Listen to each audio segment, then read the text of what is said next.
চাঁদকে রে। আসসালামু আলাইকুম রহমতুল্লাহ। আলহামদুলিল্লাহ রব্বিল আলমিন, ওয়াসসালাতু ওয়াসসালামু আলা সৈয়দুল মুরসালিন ওয়া আলা আলিহি ওয়া সাহবিহি আজমাইন। এটিএন বাংলার সুপ্রিয় দর্শক, মহানবী সাল্লাল্লাহু আলাইহি ওয়াসাল্লামের জীবনী ভিত্তিক পূর্ণাঙ্গ অনুষ্ঠান সিরাতে রাসূলুল্লাহ সাল্লাল্লাহু আলাইহি ওয়াসাল্লামে আপনাদের স্বাগত জানাচ্ছি। সুপ্রিয় দর্শক, এর আগে আমরা রাসূলুল্লাহ সাল্লাল্লাহু আলাইহি ওয়াসাল্লামের বাল্যকালের গল্প শুনেছি, যে সময়ে তিনি আপন মাকে হারিয়েছেন, দাদাকে হারিয়ে তার পিতৃব্য তার চাচা আবু তালিবের স্নেহাশ্রয় বড় হয়ে উঠছেন।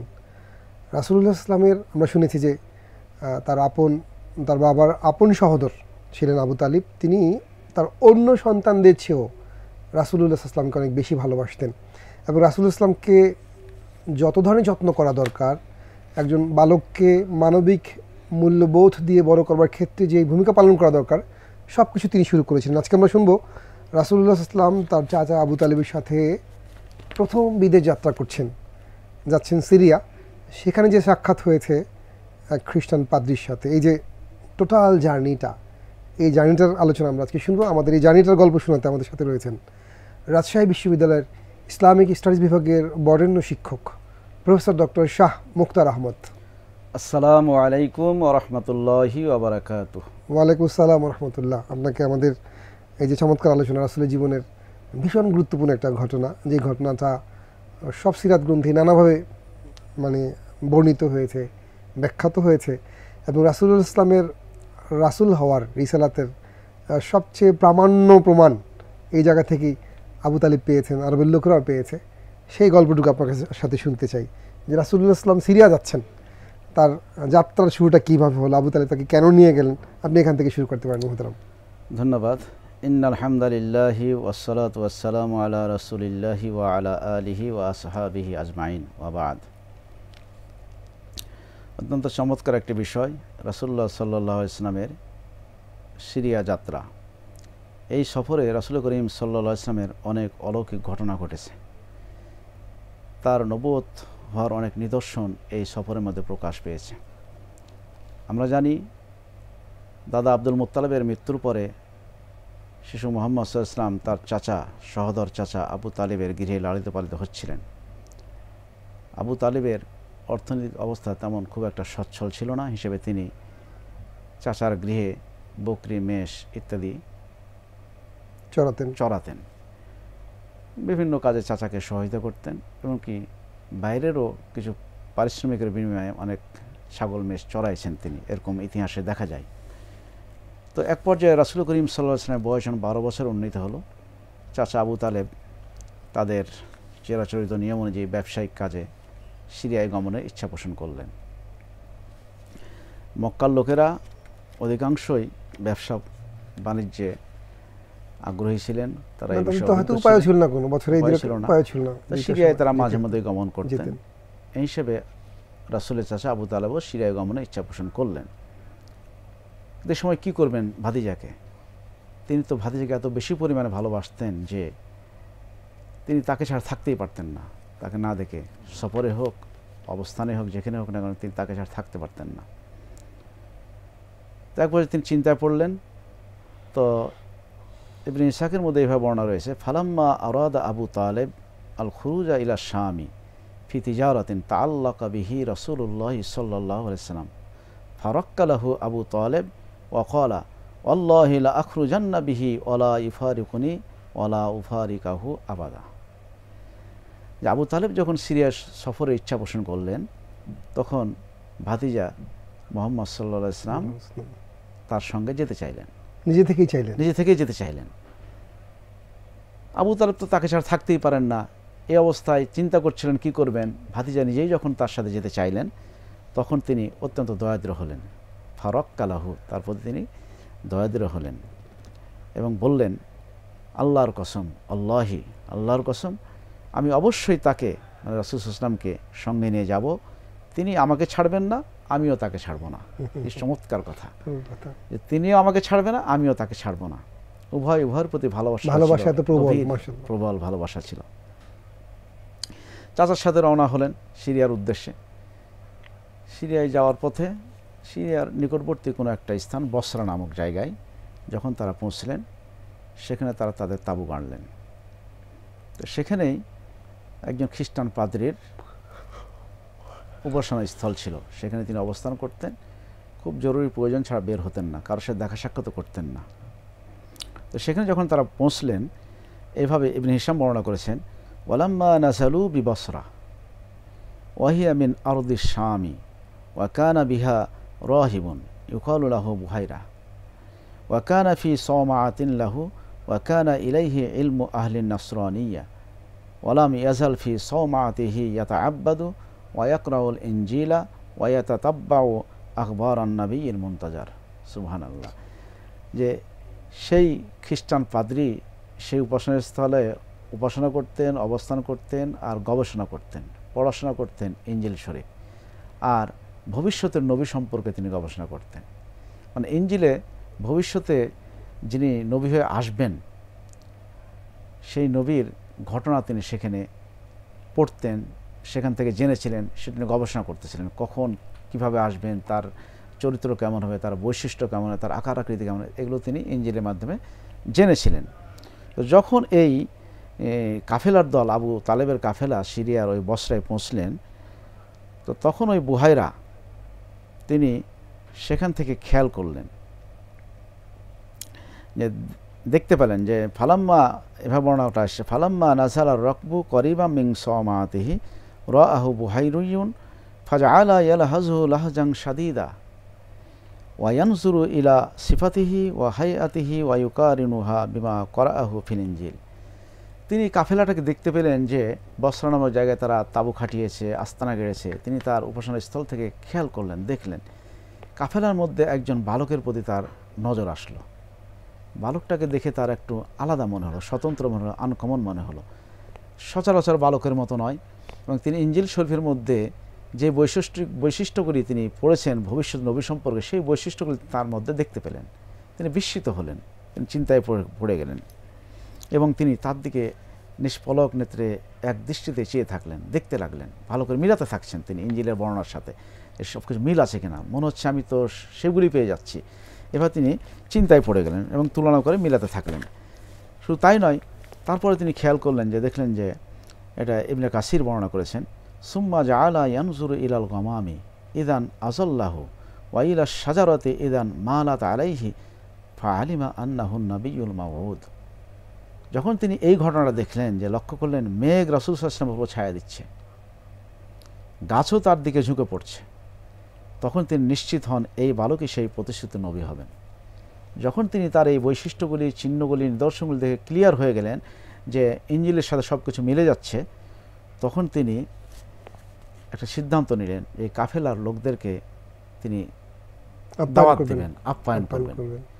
যিনি সাধারণত বের হন না, সচরাচর বের হন না, কারোর সাথে মিশেন না, কথা বলেন না, তিনি ওই কাফেলার একজন মাত্র ব্যক্তি, একটি বালকের বৈশিষ্ট্য দেখে তিনি সিদ্ধান্ত নেন এদেরকে আপ্যায়নের ব্যবস্থা করবেন, দাওয়াত দিবেন। যেমন এভাবে ইবনে ইসহাকের মধ্যে বর্ণনা রয়েছে, ফাসনাআ লাহুম তাআমা ওয়া দাআহুম ইলাইহি ওয়া কানা রাসূলুল্লাহ সাল্লাল্লাহু আলাইহি ওয়াসাল্লাম ফির রাহলি মাআল গিলমানি ফালাম্মা রাআ বুহাইরিয়ুন আন্না নাবিয়্যা সাল্লাল্লাহু আলাইহি ওয়াসাল্লাম লাম ইয়াকুন মাআহুম ক্বালা ইয়া মা'শারা কুরাইশিন লা ইয়াতাখাল্লাফান্না আহাদুম মিনকুম আন তুআমি ক্বালু মা তাখাল্লাফা আহাদুন ইল্লা গুলামুন ক্বালা উদউহু ফালাম্মা রাআহু জাআলা ইয়ালহাযুহু লাহজান শাদীদা ওয়া ইয়ানজুরু ইলা খাতামান নাবুওয়া বাইনা কাতিফাইহি। তার দাওয়াতের প্রেক্ষিতে কাফেলার সকলেই তার দাওয়াতে অংশগ্রহণ করলেন, কিন্তু শিশু মুহাম্মদ সাল্লাল্লাহু আলাইহি ওয়াসাল্লাম ওই কাফেলার মালপত্র দেখাশোনার জন্য কিশোরদের সাথে সেখানে থেকে গেলেন। বুহাইরা লক্ষ্য করলেন, যাকে লক্ষ্য করে, যাকে উদ্দেশ্য করে দাওয়াত দিয়েছেন, সেই বালকটি অনুপস্থিত। তখন তিনি বললেন, হে কুরাইশগণ, তোমাদের মধ্যে কেউ যেন আমার ভোজে অনুপস্থিত না থাকে। তার একটা কৌশল তাকে নিয়ে আসার, স্পেসিফিক কারো কথা বললেন না। তারা বলল, শুধু একটি কিশোর বালক বাদে সবাই এসেছে। বুহাইরা তখন বললেন, তাকে ডাকো। রাসূল সাল্লাল্লাহু আলাইহি ওয়াসাল্লাম তারপর তাকে ডাকলেন। রাসূল সাল্লাল্লাহু আলাইহি ওয়াসাল্লাম আসার পর বুহাইরা আবার তাকে গভীরভাবে লক্ষ্য করতে লাগলেন, এক দৃষ্টিতে তার দিকে তাকিয়ে থাকলেন, তার সব কিছু খেয়াল করতে থাকলেন এবং তার পিঠের দুই কাঁধের মাঝে নবুয়তের মোহর দেখতে পেলেন। তখন তিনি ক্লিয়ার হয়ে গেলেন ইনি সেই ভবিষ্যৎ নবী যার বর্ণনা ইঞ্জিলের মধ্যে এসেছে। যখন তিনি ক্লিয়ার হয়ে গেলেন, তার সম্পর্কে তিনি ইঞ্জিলের মাধ্যমে অনেক কিছু জেনেছিলেন, তখন তিনি আবু তালেবকে জিজ্ঞাসা করলেন। ফাসাআল আনহু, তার সম্পর্কে জিজ্ঞাসা করতে লাগলেন। ফাকালা লাহু আবু তালেব, আবু তালেব তাকে বলছেন ইন্নাহু ইবনি, এটা আমার সন্তান, আমার ছেলে। ফাকালা, তখন বাহিরা বলছেন যে মা ইয়ামবাগি আন ইয়াকুনা আবুহু হাইয়ান, না আমি যে লক্ষণ দেখছি, নিদর্শন দেখছি, এই নিদর্শনওয়ালা ব্যক্তি যদি সেটা হয়ে থাকে তার বাবা তো জীবিত থাকার কথা না। কি চমৎকার কথা। ফাকালা, তখন আবু তালেব বলছেন হুয়া ইবনু আখি, সে হচ্ছে আমার ভাইয়ের ছেলে। কলা, তখন বুহাইরা বলছেন ফামা ফাআলা আবুহু, তার পিতা কি করতেন? কলা মাতা ওয়া উম্মুহু হুবলা বিহি, কলা সদাক্তা, বলছে তার পিতা মৃত্যুবরণ করেছে, তার মা যখন তাকে গর্ভে ধারণ করেছিল, মানে শিশু মোহাম্মদ পেটে থাকা অবস্থায় তার পিতা মৃত্যুবরণ করেছে। তখন এটাকে আবার সত্যায়ন করছেন বুহাইরা, যে কলা সদাক্তা। এরপরে বুহাইরা আবু তালেবকে লক্ষ্য করে বলছেন যে হে আবু তালেব, ইরজি বিহি, তুমি একে নিয়ে ফেরত যাও ইলা বালাদিহি, তার দেশে। ওয়াহজুর আলাইহি ইয়াহুদা, আর তাকে ইয়াহুদীদের থেকে সতর্ক রাখো, কারণ ফাওয়াল্লাহি, আল্লাহর কসম, লাইন রাউহু আরাফু মিনহু মা আরাফতু লায়াবগুন্নাহু শাররা, আমি যেভাবে তাকে জেনেছি এইভাবে কোনো ইহুদি যদি তাকে চিনতে পারে, জানতে পারে, তাহলে অবশ্যই তার ক্ষতি করবে। এখানে একটু আমার একটা জানবার বিষয় আপনার কাছে মোহতারাম, সেটা হলো ইহুদিরাও তো রাসূলুল্লাহ সাল্লাল্লাহু আলাইহি ওয়াসাল্লামকে জানবে শেষ নবী হিসাবে, এবং তারা তো এটাও জানবে যে আল্লাহ যদি তাকে শেষ নবী হিসাবে বানানোর সিদ্ধান্ত করেই থাকেন, ইহুদিদের পক্ষে তাকে প্রতিরোধ করা সম্ভব নয়। যে বুহাইরা যে বললেন যে তার ক্ষতি করে ফেলতে পারে, মানে তাহলে ক্ষতি করার ব্যাপারটি কেমন বা কী প্রেক্ষাপটে তারা এটা করতে পারে বলে আপনাদের মনে হয়? বুহাইরা এখানে ভবিষ্যৎবাণী করেছেন যে তারা এমন ক্ষতি তাকে হত্যা পর্যন্ত করতে পারে, কাজেই তাকে তুমি সাবধানে রাখো, এখান থেকে আর সিরিয়ায় যাওয়ার দরকার নেই, তাকে তুমি মক্কায় বা তার দেশে ফেরত পাঠাও, কারণ ফাইন্নাহু কায়িনুন লিইবনিকা হাদা শাআনুন আযীম, তোমার এই ছেলের ভবিষ্যৎ বিরাট একটা মর্যাদা ও স্থান হবে। উনি বলছেন না যে রাসূল হবে বা নবী হবে, আভাস দিচ্ছেন যে উনি মহামানব হবেন। হ্যাঁ, এটা ক্লিয়ার, এটাই স্পষ্ট যে তিনি মহামানব হবেন। উনি বুঝতে পেরেছেন, বুঝতে পেরেছেন। তাকে নবুয়তের মোহর দেখেছেন উনি। জি।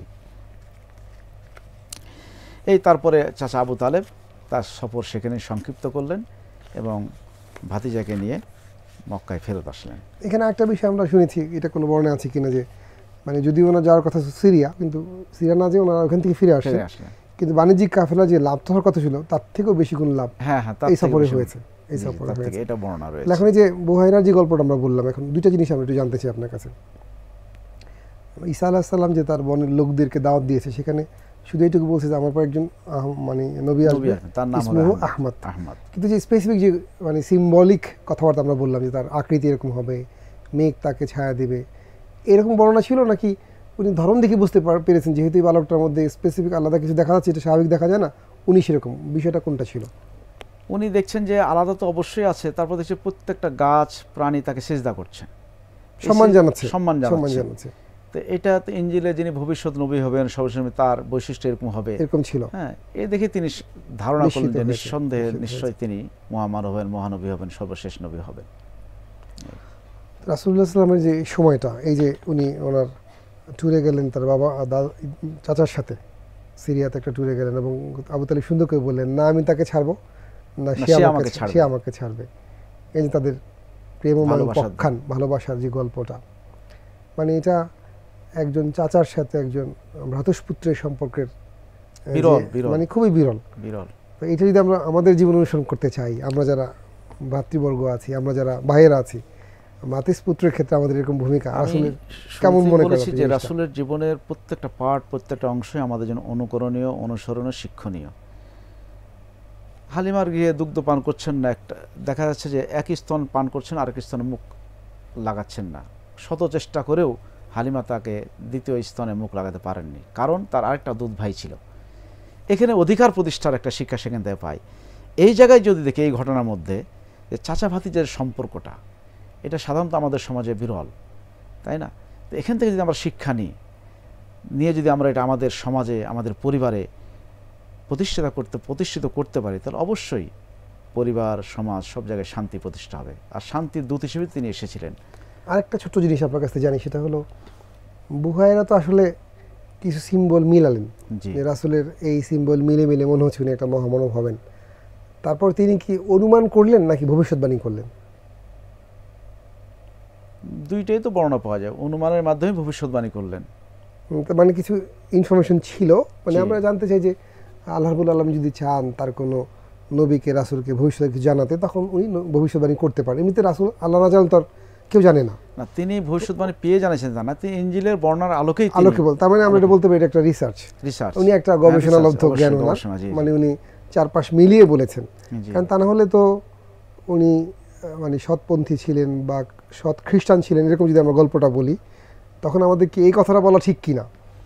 আসলে তো ঈসা আলাইহিস সালাম ইসলামই প্রচার করেছেন।